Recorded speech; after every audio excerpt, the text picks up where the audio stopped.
I've just been amusing myself. No, I wasn't going to say that. That's going to sound really dodgy, isn't it? It's kind of cool though, isn't it?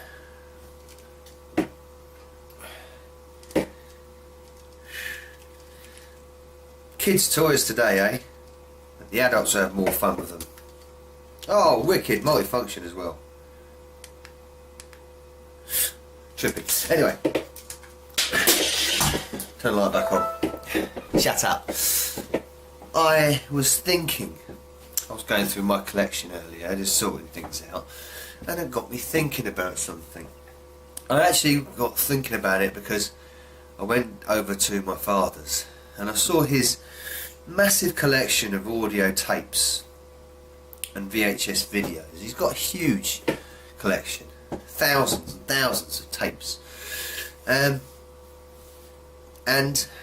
I kind of thought, where does that go when you know, God forbid, not that I believe in a God, touch wood, whatever, and all that kind of cross my heart bollocks.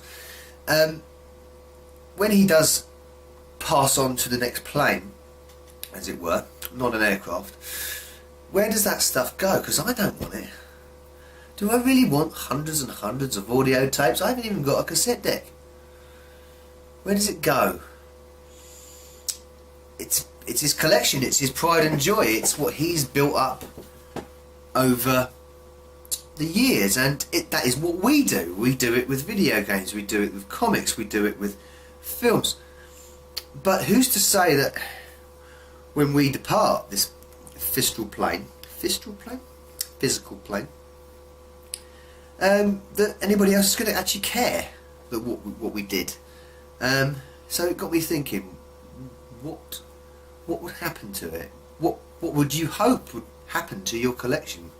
Where would it go? What would you plan to do in the future? I mean, we're all about, most of us who are not just casual gamers or teenage gamers, who are, you know, the collectors of us, the systems and the games, or both.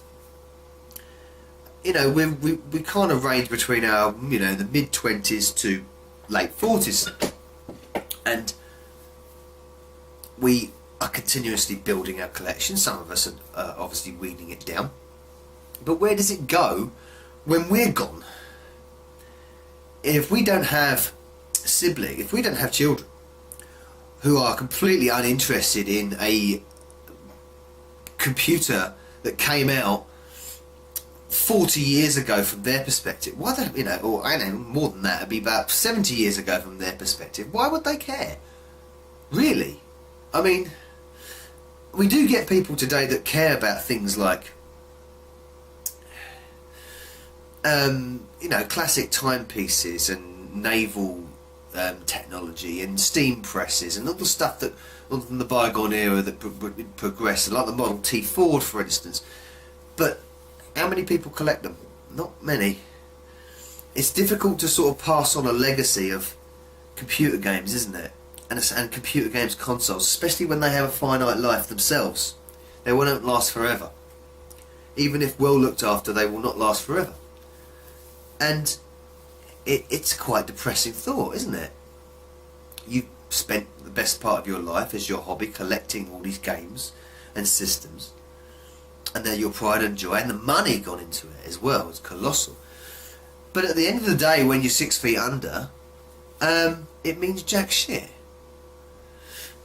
Do you plan to sell it before you get to that stage? I mean, are you going to get to, say, I don't know, your 60s and think, you know what, it's time to pass it on to someone who cares about this kind of stuff and sell it, or give it away, or just make sure it goes to a place where it's looked after and the legacy continues, and this technology and these games are kept safe and sound. There will be other people, obviously, that would collect vintage games and vintage tech, because that's what it will be then.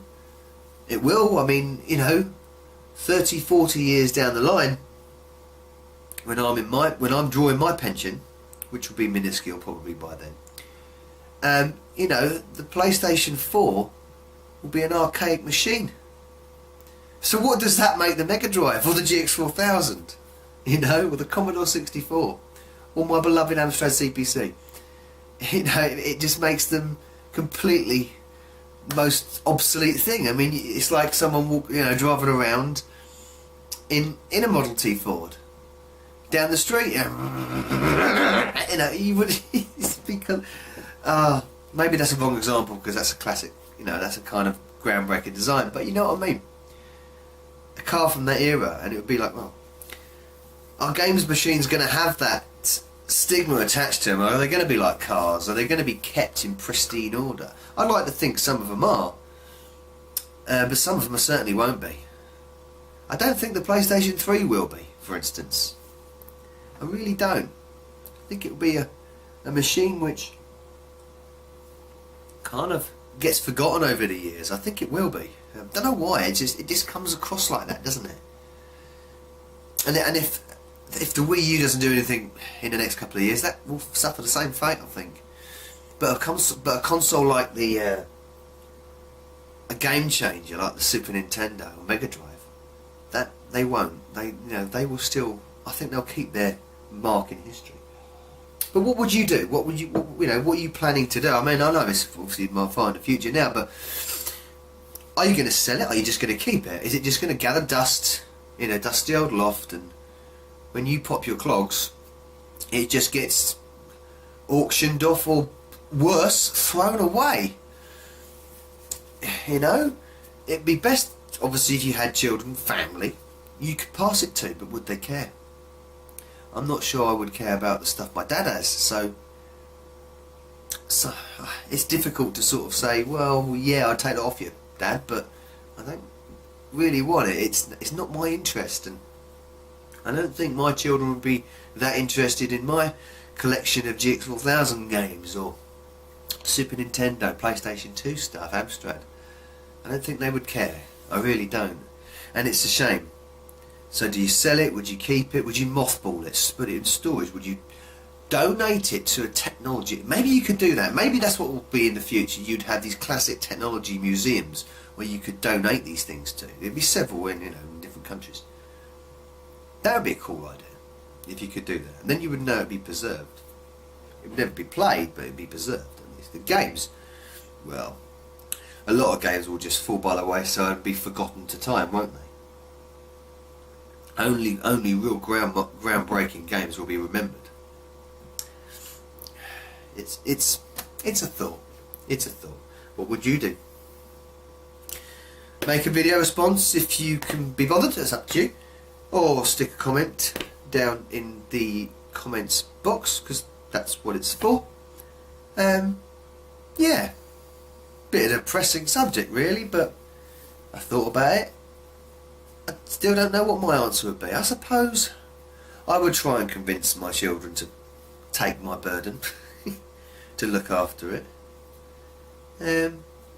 Failing that, it would probably just be sold to someone who cares, who would look after it. If I could find someone, or I had a chance to find someone. I could get hit by a bus tomorrow, couldn't I? That wouldn't be great. In fact, that'd be probably the worst. Hit by a bus, probably driven by one of my own colleagues. Ironic. Anyway, I will bid you good night, or good morning, or good lunchtime, or good evening, or whatever the hell time of day you're watching this video. Nova Bug!